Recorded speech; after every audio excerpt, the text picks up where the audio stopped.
Over the last 9 months, the British royal family has endured one of the most emotionally complex and challenging periods in modern memory.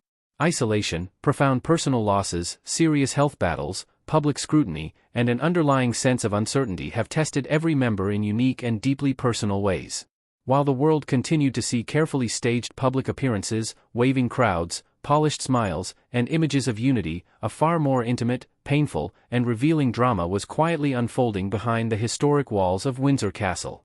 It all reached a dramatic climax in a private parlor during what was supposed to be a routine internal meeting, a moment that would leave lasting marks on family relationships and shift the dynamics within the monarchy. The setting for this pivotal conversation was steeped in centuries of history and quiet, understated elegance. Heavy oak doors closed with a soft but final click, sealing the room from the outside world.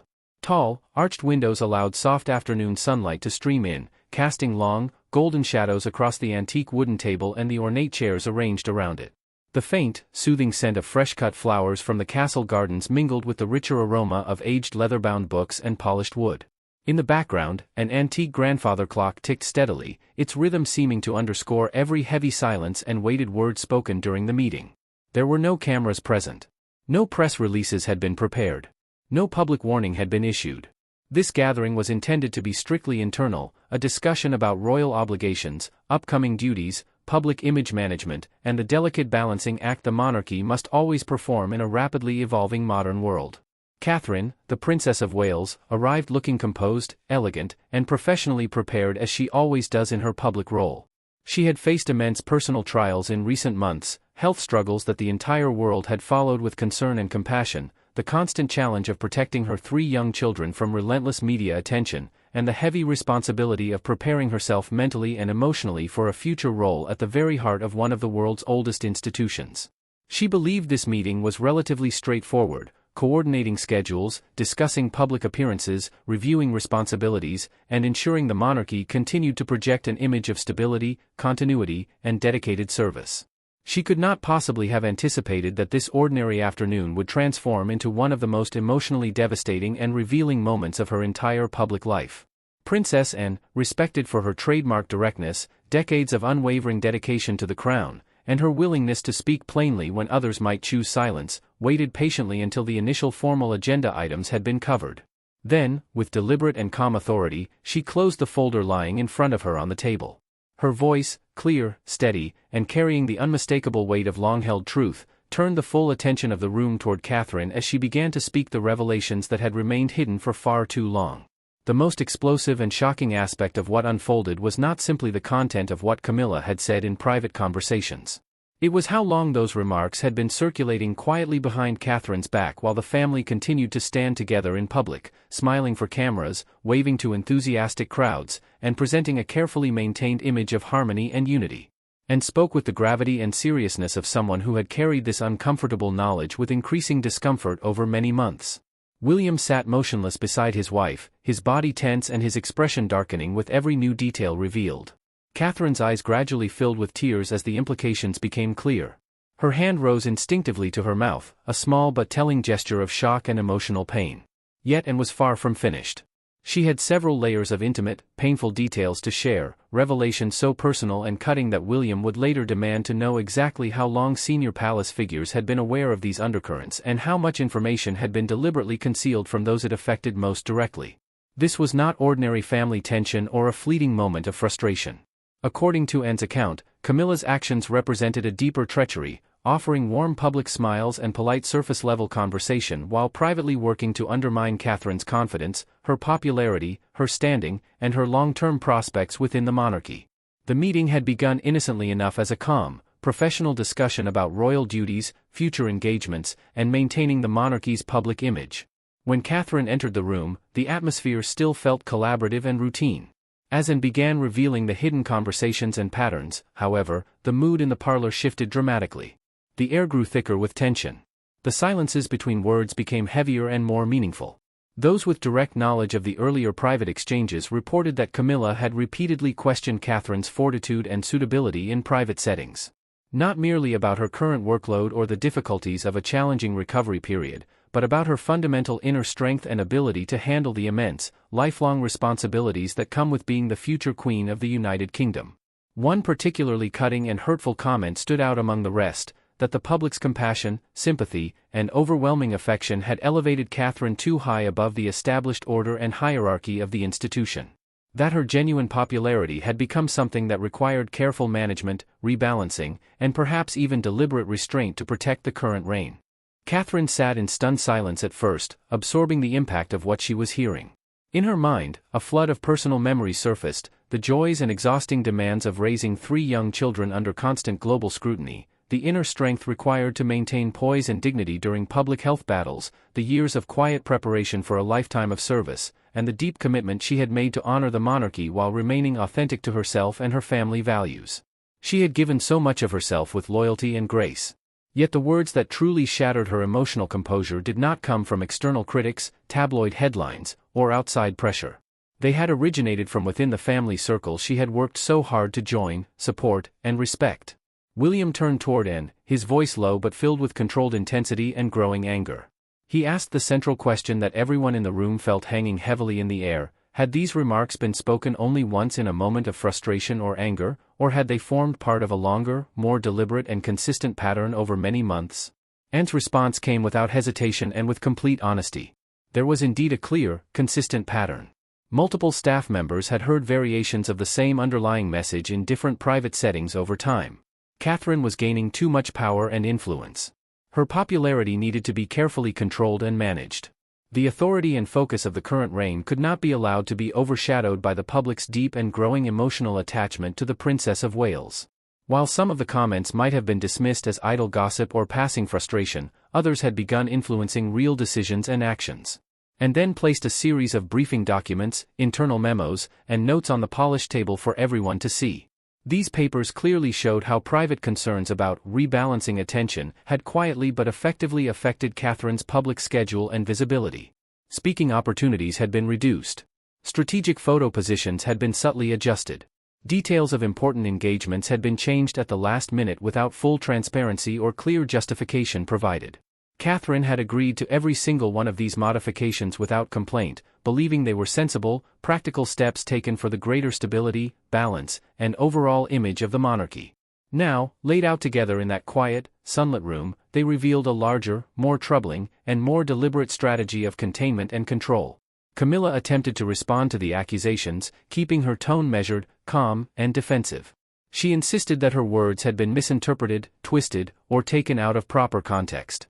She claimed they stemmed only from genuine concern for Catherine's well-being and the enormous stress she had been carrying, not from any personal animosity or jealousy. She reminded those present that she had once offered private counsel and advice on the matter.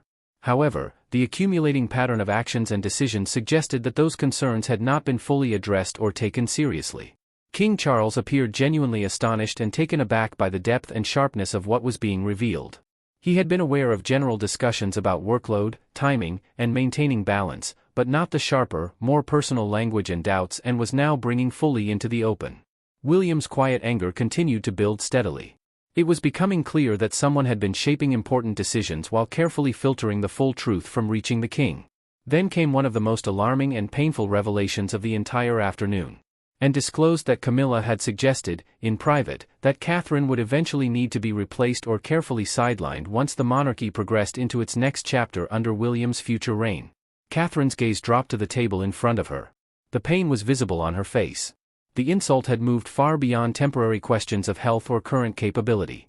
It now struck at the very core of issues involving power, control, influence, and the apparent fear that the future queen had become more influential, more popular, and more beloved than some within the institution had anticipated or felt comfortable with. The room felt smaller. The emotional tension was thick and palpable. Hello, dear viewers. Welcome to this detailed, in-depth exploration of a private royal moment that shook relationships within the family. In that charged and emotional afternoon inside Windsor Castle, did Princess Anne have the right, and perhaps even the moral responsibility, to finally speak these hidden truths openly to Catherine? Was her honesty an act of true loyalty, courage, and protection, or should she have chosen silence to preserve family harmony and institutional stability? Please leave your honest answer, yes or no, in the comments section below, and feel free to explain your reasoning. If Catherine's strength, dignity, and quiet pain have moved you today, if you believe she deserves honesty, respect, and transparency rather than hidden undermining, Please take a moment right now to show your support. Like this video. Share it widely with fellow royal watchers and supporters. Subscribe to the channel and turn on notifications so you never miss future updates. Every single action you take helps amplify the important message that the public is paying close attention and will not remain silent when a woman who has served with such grace and dedication is quietly diminished behind the scenes. Yet and still had one final, deeply personal and potentially most painful revelation left to deliver before the meeting concluded. It involved the long, cherished, and complicated shadow of Diana, Princess of Wales.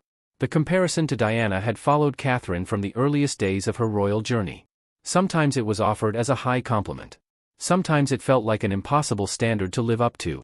This time, however, the reference carried a much colder, more calculated, and more undermining tone. It raised the painful question of whether Catherine's public affection, warmth, and strong connection with the people truly belonged to her own efforts and personality, or whether she was simply living in the reflected glow of the public's enduring love and memory for Diana. One witness who was present later described how difficult it was for Anne to repeat those words in the room. She had hesitated before bringing them forward. Catherine sensed the final emotional blow approaching. William drew even closer to his wife in quiet but firm support. Camilla's gaze remained fixed on Anne. Charles stayed largely silent, taking in the full weight of the unfolding family drama.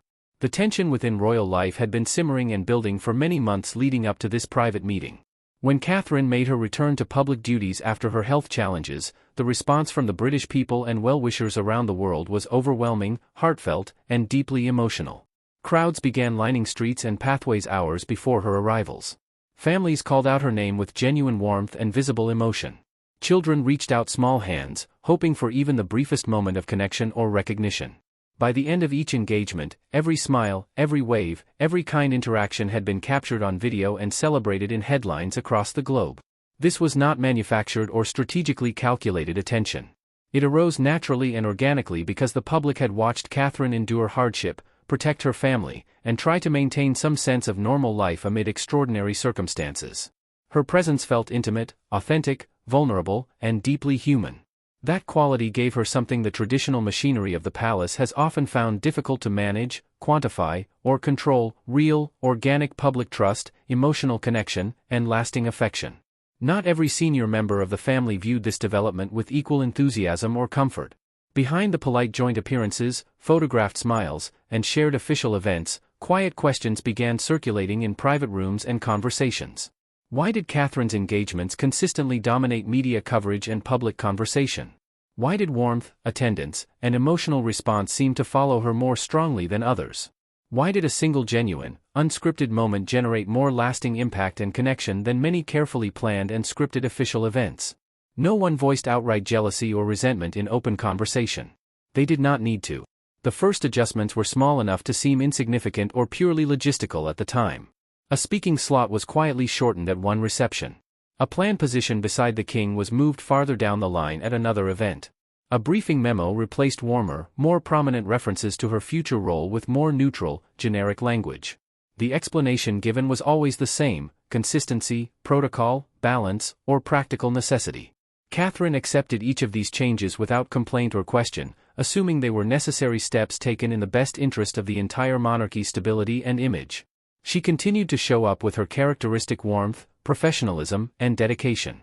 She greeted staff with courtesy and stood beside Camilla with the same public respect and loyalty she had always demonstrated, even as doubts were being expressed about her privately. Later, those public images of loyalty and grace would become some of the most painful memories for Catherine, realizing she had been smiling beside individuals who had questioned her strength, role, and place behind her back. Princess Anne had served the crown long enough and with enough experience to recognize subtle patterns, shifts, and maneuvers that others might easily overlook. She noticed when staff members grew hesitant or cautious around Catherine. When direct communication channels began to cool. When the same phrases about public sympathy, rebalancing attention, managing popularity, and controlling influence began appearing repeatedly in unexpected places, conversations, and official documents. At first, Anne listened carefully, observed quietly, and gathered information without immediate intervention. She understood how words, intentions, and concerns could shift, soften, distort, or gain new meaning as they traveled through the complex network of palace hallways, offices, and households. But as more accounts surfaced, as patterns became clearer, and as briefing documents began suggesting reduced ceremonial prominence and visibility for the Wales household, she could no longer remain silent. One particular phrase buried in an official paper stood out with alarming clarity and implications: control the sympathies of the public. That single phrase was the moment the full picture became undeniable and unacceptable for Anne. Private doubts, personal reservations, and individual discomfort had started influencing official decisions, schedules, and the treatment of a senior member of the royal family, and began making discreet, careful inquiries with trusted senior assistants and staff members. The responses she received confirmed her growing concerns. Multiple individuals described similar private conversations and attitudes. Catherine's natural, authentic, and powerful connection with the public was viewed by some as potentially destabilizing precisely because it was difficult to predict, manage, or control through traditional channels. Eventually, Anne chose a private moment after a planning meeting to confront Camilla directly. No staff members were present to overhear. She asked pointed, direct questions about the remarks regarding Catherine's perceived delicacy, suitability for greater responsibility, and the concerns about her rising influence. The exchange became tense and revealing. Camilla defended her position as necessary protection for the future stability and order of the monarchy, and issued a clear, firm warning, using Catherine's health challenges as evidence of weakness, or invoking Diana's memory as a tool to diminish her own achievements and connection, was unacceptable and crossed a serious boundary. The private warning appeared to have limited immediate effect. Whispers continued. Adjustments to Catherine's role, visibility, and prominence persisted. This is ultimately why Anne made the difficult but necessary decision to bring the full truth into the open during the Windsor meeting. Not to create unnecessary drama or division, but to ensure that Catherine could no longer be undermined in silence, without her knowledge, and without the opportunity to respond. As the meeting progressed through its emotional stages, the atmosphere in the parlor grew heavier and more charged with every new revelation. Documents were presented and examined carefully. Questions were asked with increasing intensity and emotion. Defenses were offered. Tears were shed openly. Catherine listened with remarkable composure and dignity, even as her own emotions surfaced powerfully. When she finally spoke, her voice remained steady and clear despite the tears tracing paths down her cheeks. She pointed out with quiet strength that if there had been genuine concerns about her health, workload, readiness, or any other issue, those matters could have been addressed directly, openly, and respectfully with her or with William. Instead, private judgments had been disguised as institutional protection. Personal reservations had been channeled through official language, memos, and decisions. And the beloved, enduring memory of Diana had been used in a way that diminished Catherine's own authenticity, hard work, achievements, and genuine connection with the public. The room fell into a profound, weighted silence after her words. For the first time that afternoon, those present saw not only Catherine's vulnerability and emotional pain but also her quiet, emerging, and formidable strength, the resolve of a woman who fully understood the weight, importance, and future of the role she was destined to fulfill beside William. William stood with her as the meeting drew to its emotional close. They left the room together, united, supportive, and strengthened by the truth, and remained behind to ensure one final, clear instruction was understood by all present: any future decisions affecting Catherine's role, public appearances, ceremonial responsibilities, speaking opportunities, or visibility must involve proper, transparent consultation with the Wales household. No more unexplained last-minute alterations. No more filtered or softened information reaching key members. In the days and weeks that followed the meeting, the public saw no visible cracks or changes in the royal facade. Joint appearances continued as scheduled. Polite smiles were offered for the cameras. Official duties were performed. The monarchy carried on with its timeless duty of projecting continuity, stability, service, and unity to the nation and the world. Yet behind the performance, behind the photographs, and behind the protocol, something fundamental had shifted permanently. Trust had been quietly but profoundly altered. William became more protective of his family's autonomy and decision-making processes. Catherine learned to examine and question adjustments that once seemed routine or unimportant. Charles confronted the reality that information reaching him had sometimes been incomplete, softened, or carefully filtered. Camilla realized that Princess Anne's willingness to speak difficult truths and defend fairness could no longer be easily dismissed or ignored. Most importantly, Catherine gained something precious and empowering amid the pain and tears: clarity, understanding, and a stronger sense of resolve. She now knew exactly where the resistance had originated. She understood which voices had tried to contain her natural light, warmth, and powerful connection with the public. And she knew, without doubt, that she was not standing alone in facing those challenges. Princess Anne had not sought conflict, drama, or public attention through her actions. She had simply refused to allow whispers, private doubts, hidden maneuvers, and personal reservations to become unwritten policy within the institution she had served for so long. In doing so, she gave Catherine the power of truth in an environment that often prefers comfortable silence, maintained appearances, and surface-level harmony. Hello again, dear viewers. If Princess Anne's courage in standing up for Catherine when others chose silence or avoidance has earned your respect and admiration, please show it today. Like this video with enthusiasm. Leave a thoughtful, detailed comment sharing your perspective on these events. Share this story widely with friends, family, and fellow royal enthusiasts who value honesty and fairness. Subscribe to the channel and turn on notifications so you never miss the continuing chapters of this important, unfolding narrative. Because there is so much more to explore in the days and weeks ahead.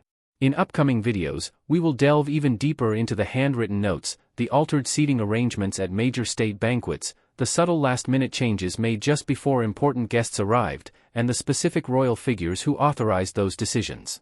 One particular element or document may completely reshape how we understand everything that happened in that Windsor parlor and what it means for the future.